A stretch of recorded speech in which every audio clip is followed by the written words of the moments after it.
Assalamualaikum warahmatullahi wabarakatuh. Perkenalkan, saya Hasnani Serina, perwakilan dari kelompok 7 kelas farmasi 4A, ingin menjelaskan materi tentang gagal jantung. Sebelumnya, saya akan memperkenalkan terlebih dahulu anggota dari kelompok 7.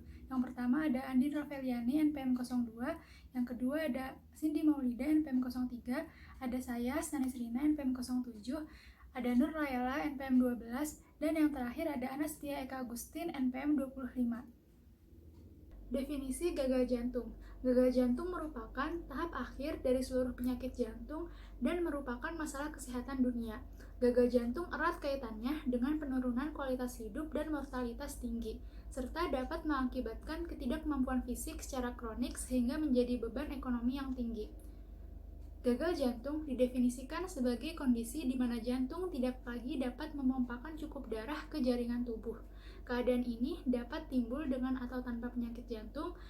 Gangguan fungsi jantung dapat berupa gangguan fungsi diastolik atau sistolik, gangguan irama jantung atau ketidaksesuaian preload dan afterload.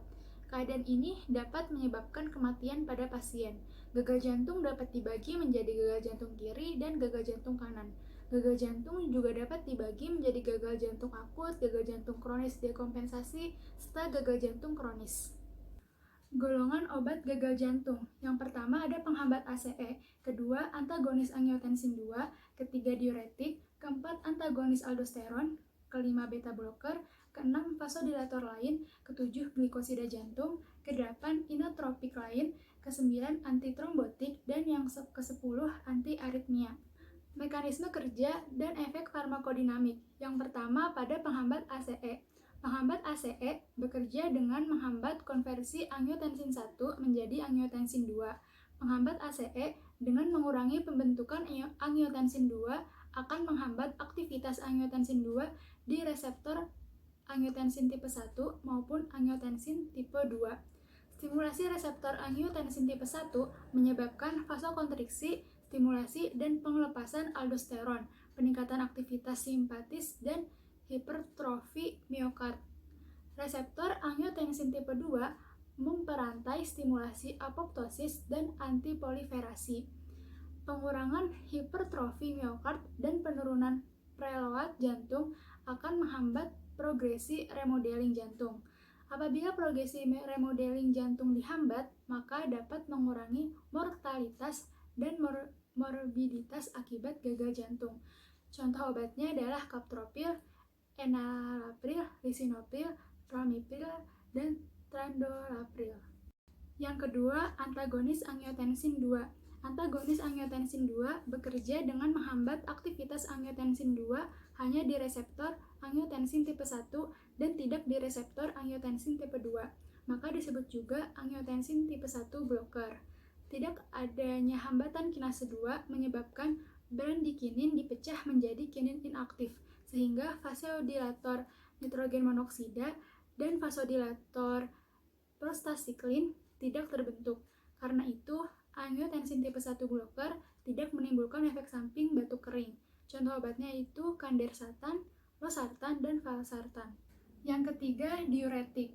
Mekanisme kerja obat ini yaitu dengan mengeluarkan cairan tubuh melalui air seni, sehingga volume cairan tubuh berkurang. Berkurangnya volume cairan tubuh ini mengakibatkan daya pompa dan kerja jantung menjadi lebih ringan. Contoh obatnya adalah furosemid, bumetanid, lorasemid, HCT, clortalidon, dan amilorid. Yang keempat, antagonis aldosteron. Pada pasien gagal jantung, kadar plasma aldosteron meningkat akibat dari aktivasi sistem renin-angiotensin aldosteron, bisa sampai 20 kali kadar normal. Aldosteron menyebabkan retensi natrium dan air serta ekskresi kalium dan magnesium. Aldosteron memacu remodeling dan disfungsi ventrikel melalui peningkatan preload dan efek langsung yang menyebabkan fibrosis miokard dan proliferasi fibroblast. Maka antagonis aldosteron bekerja dengan mengurangi progresi remodeling jantung sehingga dapat mengurangi mortalitas dan morbiditas akibat gagal jantung. Contoh obatnya adalah spironolakton dan eplerenone. Yang kelima, beta blocker. Beta blocker bekerja terutama dengan menghambat efek merugikan dari aktivasi simpatis pada pasien gagal jantung, dan efek ini jauh lebih menguntungkan dibandingkan dengan efek inotropik negatifnya. Stimulasi adrenergik pada awalnya meningkatkan kerja jantung. Akan tetapi, aktivasi simpatis yang berkepanjangan pada jantung yang telah mengalami disfungsi akan merusak jantung, dan hal ini dapat dicegah oleh beta blocker. Contoh obatnya itu bisoprolol, metoprolol succinate CR, dan carvedilol. Yang keenam, vasodilator lain. Gagalnya fungsi pompa jantung menyebabkan dipacunya berbagai mekanisme kompensasi, diantaranya meningkatnya tonus simpatis dan aktivasi sistem renin-angiotensin-aldosteron untuk mempertahankan pengisian jantung. Mekanisme ini pada mulanya diimbangi dengan dilepasnya zat-zat pengatur endogen untuk memacu natriuresis dan vasodilatasi sehingga tercapai kembali keseimbangan homeostasis. Namun, pada gagal jantung yang berlanjut, keseimbangan ini akan bergeser sehingga vasokonstriksi dan retensi cairan lebih menonjol. Lama-kelamaan, beban jantung semakin berat karena resistensi perifer yang meningkat. Vasodilator mengurangi vasokonstriksi yang berlebihan ini. Yang ketujuh, glikosida jantung. Di tingkat molekul, semua glikosida jantung yang digunakan sebagai obat menghambat Na+ atau K+ ATPase, pengangkut terikat membran yang sering dinamai pompa natrium.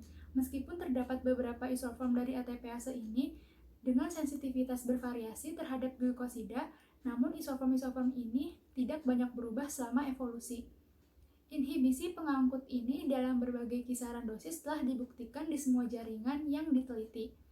Ada kemungkinan bahwa efek inhibisi ini berperan besar untuk efek terapeutik atau inotropik positif, serta sebagian besar dari efek toksik digitalis. Yang kedelapan, inotropik lain. Inotropik lain yang digunakan untuk pengobatan gagal jantung adalah dopamin dan dobutamin intravena, serta penghambat fosfodiesterase. Dopamin dan dobutamin merupakan obat inotropik yang paling sering digunakan untuk menunjang sirkulasi dalam jangka pendek pada gagal jantung yang parah. Kerjanya melalui stimulasi reseptor dopamin D1 dan reseptor beta adrenergik di sel otot jantung. Inamrion dan milrinone merupakan penghambat fosfodiesterase kelas 3 yang digunakan sebagai penunjang sirkulasi jangka pendek pada gagal jantung yang parah. Yang kesembilan, antitrombotik. Warfarin atau antikoagulan oral diindikasikan pada gagal jantung dengan fibrilasi atrial, riwayat kejadian tromboembolik sebelumnya, atau adanya trombus di ventrikel kiri untuk mencegah stroke atau tromboembolisme. Mekanisme kerja warfarin yaitu dengan cara menghambat sintesis vitamin K di hati sehingga mempengaruhi faktor-faktor pembekuan 2, 7, 9, dan 10 dengan mengubah residu asam glutamat menjadi residu asam gamma karboksi glutamat. Dan yang ke-10, antiaritmia. Mekanisme kerja dari obat antiaritmia adalah memperbaiki aktivitas listrik di jantung agar normal dengan mengontrol kecepatan jantung berkontraksi. Antiaritmia yang digunakan pada gagal jantung hanyalah beta blocker dan amiodaron. Prevalensi gagal jantung. Menurut WHO tahun 2016 diketahui bahwa dari data tahun 2015 menunjukkan angka kematian sebanyak 23 juta atau kurang lebih 54% karena congestive heart failure atau CHF. Penelitian yang dilakukan di Amerika Serikat, faktor yang menyebabkan meningkatnya kasus CHF seiring bertambahnya usia yaitu 20% bagi umur lebih dari 40 tahun dengan kasus lebih dari 65.000 yang mendapatkan diagnosis CHF dalam beberapa dekade terakhir. Dapat diketahui bahwa kematian yang disebabkan karena CHF kurang lebih sebanyak 50% dengan kurun waktu 5 tahun. Menurut Riskesdas tahun 2016, prevalensi gagal jantung kongestif sebanyak 0,3% dari jumlah masyarakat yang bertempat tinggal di Indonesia. Data ini didapatkan dari responden dengan umur lebih dari 15 tahun yang merupakan kombinasi antara penduduk yang pernah mengalami penyakit gagal jantung kongestif maupun yang hanya berupa gejalanya saja oleh dokter. Pada prevalensi di Nusa Tenggara Barat didapatkan sebanyak 0,4% yang telah didiagnosa dan sebanyak 0,14% yang hanya berupa gejalanya saja oleh dokter. Sedangkan pada daerah Banten, menurut data Riskesdas tahun 2013, yang telah didiagnosa dan gejalanya telah diketahui oleh dokter sebanyak 0,2%. Patofisiologi gagal jantung. Secara umum, gagal jantung disebabkan oleh adanya penyakit hipertensi dan jantung iskemik. Hipertensi terjadi karena adanya penurunan massa otot, kardiomiopati yang mengalami dilatasi, dan hipertrofi ventrikel sehingga terjadilah disfungsi sistolik atau menurunnya kontraktilitas. Sedangkan jantung iskemik dapat terjadi karena sulit untuk merelaksasi ventrikel, hipertrofi ventrikel, penyakit-penyakit yang bersifat infiltratif pada miokardial. Selain itu, gejala gagal jantung dapat terjadi karena menurunnya fungsi takikardia dan mekanisme kompensatori yaitu berupa 1. Takikardia dan terjadi peningkatan fase kontraktilitas dengan aktivasi saraf simpatik.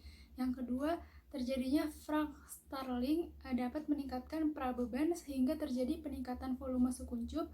Yang ketiga, vasokonstriksi. Yang keempat, terjadi hipertrofi ventrikel dan remodeling. Faktor dari gagal ginjal terjadi di neurohormonal, menyebabkan suatu kejadian inisiasi atau infrak miokard akut. Dapat mengalami penurunan output kardiak sehingga gagal jantung menjadi penyakit sistemik. Disinilah beberapa senyawa mempengaruhi kejadian tersebut seperti angiotensin 2, norepinefrin, aldosteron, vasopresin, dan peptida natriuretik. Faktor lain juga bisa menyebabkan gagal jantung, yaitu ketidakpatuhan dan penggunaan yang kurang tepat dalam pengobatan, terjadi iskemik koroner, terjadi infrak miokard, dan infeksi pada pulmonari. Etiologi gagal jantung. Etiologi dari penyakit gagal jantung dapat berupa penyakit jantung bawaan, penyakit jantung rematik, penyakit jantung hipertensi, penyakit jantung koroner, penyakit jantung rematik, penyakit jantung tiroid, kardiomiopati, kor pulmoner, serta kehamilan. Selanjutnya ada simptom. Bagaimana gejala umum yang terjadi pada pasien yang mengalami gagal jantung? Pasien yang mengalami gagal jantung memiliki gejala yang khas, yaitu sesak nafas saat istirahat, aktivitas mudah lelah, edema tungkai, dan terdapat juga tanda-tanda khas yaitu takikardi, takipnea, ronki paru, efusi pleura, peningkatan tekanan vena jugularis, edema perifer, hepatomegali, dan terdapat kelainan struktural atau fungsional jantung saat pasien istirahat yang itu kardiomegali, suara jantung ketiga, meningkatkan kadar peptida natriuretik. Terapi farmakologi yang pertama ada inhibitor AC. Obatnya ramipril. Indikasinya hipertensi dan gagal jantung kongestif, kontraindikasinya hipersensitif dan riwayat angiodema. Efek sampingnya reaksi anafilaktoid, GGN kafein, GGN hematologi, GGN ginjal, edema angioneurotik, batuk tidak produktif, GGN GI, GGN kulit, GGN neurologik, dan psikiatrik. Dosisnya hipertensi awal tanpa diuretik 2,5 mg 1 kali sehari disesuaikan dengan tekanan darah. Dosis pemeliharaan 2,5 mg sampai 2 mg per hari terbagi dalam 1 sampai 2 dosis. Apabila tekanan darah berkurang maka 1 kali per hari pada interval terakhir pemberian obat dengan dosis ditingkatkan atau pemberiannya 2 kali sehari. Sedangkan tekanan darah tidak dapat dikontrol dapat ditambah dengan diuretik. Selanjutnya ada obat enalapril, indikasinya hipertensi dan gagal jantung. Kontraindikasinya riwayat angiodema yang berhubungan dengan terapi AC inhibitor sebelumnya. Efek sampingnya pusing, sakit kepala, lelah, astenia, hipotensi ortostatik, mual, diare, kram otot, ruam kulit, dan terkadang batuk. Dosisnya untuk dosis lazimnya 10-40 mg per hari, hipertensi awalnya 5 mg 1 kali sehari, pemeliharaannya 10-20 mg 1 kali sehari. Lanjut usia dengan dosis awal 2,5 mg 1 kali sehari. Yang kedua ada beta blocker, obatnya bisoprolol. Indikasinya terapi hipertensi sebagai monoterapi atau kombinasi dengan obat antihipertensi lain. Kontraindikasinya hipersensitivitas, gagal jantung akut, shock kardiogenik, bradikardi, dan asidosis metabolik. Efek sampingnya rasa dingin atau bekas pada ekstremitas, kelelahan, pusing, sakit kepala, mual, diare, muntah, dan konstipasi. Dosisnya untuk gagal jantung kongestif tingkatan dosis secara bertahap mulai dari 1,25 mg selama 1 minggu, lalu 2,5 mg selama 1 minggu berikutnya, 3,75 mg 1 minggu berikutnya, 5 mg untuk 4 minggu berikutnya, 7,5 mg untuk 4 minggu berikutnya. Dosis rumatnya 10 mg. Hipertensi dan angina pectoris 1 tablet dapat ditingkatkan sampai dengan 2-4 tablet per hari. Yang ketiga yaitu diuretik. Contoh obatnya ada furosemid. Indikasinya edema yang berhubungan dengan gagal jantung kongestif, sirosis hati, penyakit ginjal, hipertensi, terapi tambahan pada edema paru akut. Kontraindikasinya gangguan fungsi hati, oliguria, anuria, hipokalemia, hiponatremia, hipotensi. Untuk efek sampingnya ada hiperuresemia, hipokalemia, hiponatremia, anoreksia, azotemia, reaksi hipersensitif, reaksi dermatologi, GGNGI, denyut jantung tidak beratur, reaksi hematologi, dan haus. Untuk dosisnya, edema yang berhubungan dengan gagal jantung kongestif, sirosis hati, penyakit ginjal. Untuk dewasa 20-80 mg sampai respon tercapai. Untuk anak-anak 2 mg per kilogram berat badan. Dosis tunggal dinaikkan 1-2 mg per kilogram berat badan setiap 6-8 jam sampai respon tercapai. Dosis lebih dari 5 mg atau per kilogram berat badan dapat diberikan pada anak dengan sindroma nefrotik, maksimal 6 mg per kilogram berat badan. Untuk terapi non-farmakologinya, yang pertama pemberian pisang. Mengkonsumsi pisang setiap hari dapat penurunan tekanan darah sampai 10% dalam 1 minggu. Yang kedua, perubahan gaya hidup seperti pengaturan nutrisi dan penurunan berat badan pada penderita dengan kegemukan.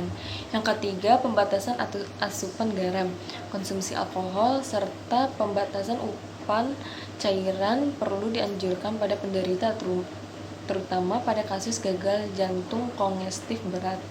Yang keempat itu berolahraga, karena mempunyai efek positif terhadap otot skeletal, fungsi otonom, endotel, serta neurohormonal, dan juga sensitivitas terhadap insulin, meskipun efek terhadap kelangsungan hidup belum dapat dibuktikan.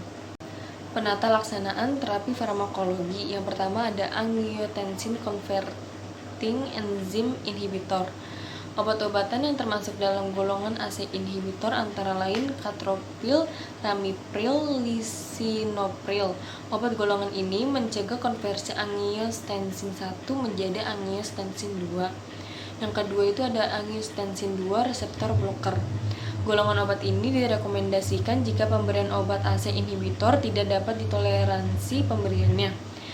Yang termasuk golongan obat ini adalah valsartan, irbesartan, telmisartan, dan kandesartan. ARB ini menghambat reseptor angiotensin, menurunkan resistensi arteri dan dilatasi. Yang ketiga, beta blocker. Obat golongan ini bekerja dengan menghambat kerja beta adrenergik pada sistem saraf simpati, yaitu menurunkan kerja jantung akan oksigen melalui penurunan frekuensi jantung dan vasodilatasi arteri. Yang termasuk dalam golongan beta adrenergic blocker 1 antara lain carvedilol, bisoprolol, dan metoprolol. Yang keempat itu ada diuretik. Golongan obat diuretik terbagi atas 3 jenis, yaitu loop diuretik, diazid, dan aldosteron agonis. Yang termasuk jenis loop diuretik adalah furosemid, sedangkan yang termasuk jenis diazid antara lain hidroklorotiazid, dan yang termasuk jenis aldosteron agonis adalah spironolakton. Penata laksanaan terapi non farmakologi. Yang pertama, kepatuhan pengobatan. Kepatuhan pengobatan dapat menurunkan morbiditas, mortalitas, dan kualitas hidup pasien. Yang kedua, pemantauan berat badan mandiri. Penderita gagal jantung sangat disarankan untuk melakukan pemantauan berat badan secara mandiri, sebaiknya pagi hari sebelum sarapan. Pasien gagal jantung harus memantau berat badan untuk mencegah perburukan gagal jantung, mengurangi gejala, dan meningkatkan kualitas hidup. Yang ketiga, asupan cairan. Asupan cairan NaCl harus dibatasi menjadi 2-3 gram Na per hari atau kurang dari 2 gram per hari untuk gagal jantung sedang sampai berat. Restriksi cairan menjadi 1,5 sampai 2 liter per hari hanya untuk gagal jantung berat. Yang keempat itu ada aktivitas fisik. Melakukan pembatasan aktivitas fisik untuk mengurangi beban kerja jantung sesuai dengan derajat gagal jantung yang dialaminya. Selanjutnya ada studi kasus. Yang pertama, seorang wanita berusia 50 tahun mengeluh sesak nafas saat beraktivitas dan semakin memberat dalam seminggu terakhir, dan sekarang sesak terjadi saat beristirahat. Keluhan disertai batuk berdahak dengan dahak berwarna putih berbuih, dan batuk lebih sering dirasakan pada malam hari saat akan tidur. Keluhan juga disertai nyeri dada sebelah kiri yang terasa berat, serta dada terasa berdebar-debar. Pasien menyatakan tukainya mulai membengkak sejak keluhan sesak timbul. Yang kedua, pasien memiliki riwayat hipertensi sejak 25 tahun yang lalu dan kencing manis sejak 8 tahun yang lalu. Sejak saat itu diketahui menderita tekanan darah tinggi. Pasien mulai meminum obat antihipertensi, tetapi pasien hanya meminum obatnya bila pasien merasa nyeri kepala. Juga sejak diketahui menderita kencing manis, pasien kemudian rutin meminum obat penurun gula darah. Obat tersebut diminumnya setiap pagi setelah sarapan. Dalam waktu sebulan, pasien telah 2 kali pemeriksaan diri ke dokter dan dirawat inap. Yang ketiga, pasien datang dengan kesadaran kompos mentis, tekanan darah 200-110 mmHg, laju nadi 102 kali per menit reguler, laju napas 27 kali per menit, suhu afebris. Pada pemeriksaan fisik ditemukan konjungtiva tidak pucat, GFP meningkat 2 cm di atas nilai normal, tidak terdapat pembesaran kelenjar tiroid dan getah bening koli. Pada auskultasi paru terdapat suara vesikular melemah pada basal paru, ronki pada paru kanan dan kiri, dan tidak terdapat wheezing. Pada perkusi paru terdapat suara redup pada basal paru. Pada perkusi jantung, batas jantung kiri sulit ditentukan, perubahan sonor redup pada ICS 4, dan batas jantung kanan 1 jari lateral linea parasternalis dextra pada ICS 4, bunyi jantung 1 dan 2 reguler, terdapat pansistolik murmur grade 2/6 di apex dan tidak terdengar galop. Hyperdenilian tidak teraba, shifting dullness tidak ada, bising usus normal, terdapat pitting edema pada kedua ekstremitas inferior. Yang keempat, hasil pemeriksaan GDS pada saat masuk 207 mg per dl. Pemeriksaan laboratorium Hb 9,1 g per dl. Leukosit 6.900 per ml. Trombosit 167.000. Ureum 104 mg per dl. Kreatinin 3,5 mg per dl. GDS 164 mg per dl. Protein urin 500 mg per dl. Glukosa urin 100 mg per dl, darah samar urin 150 per ml, sedimen leukosit dalam urin 1-2 per lpb, dan eritrosit dalam urin 5-10 lpb. Pada pemeriksaan EKG didapatkan irama sinus normal dengan HR 96 kali per menit, dan terdapat anteroseptal miokardiak infark. Ronsen toraks terdapat gambaran efusi pleura bilateral core berselubung.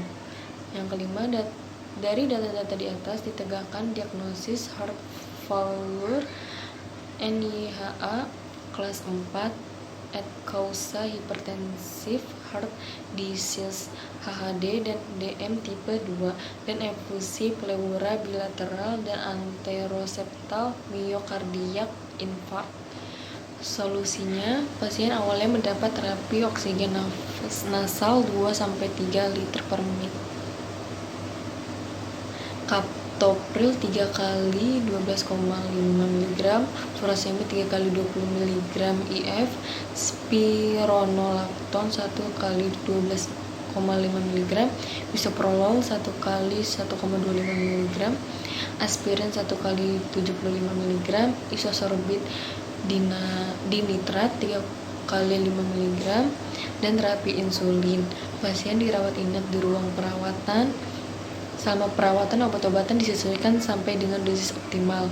Pasien juga diberikan edukasi diet rendah garam dan restriksi intake cairan harian. Terima kasih dan sekian dari kelompok kami. Kurang lebihnya mohon maaf. Wassalamualaikum warahmatullahi wabarakatuh.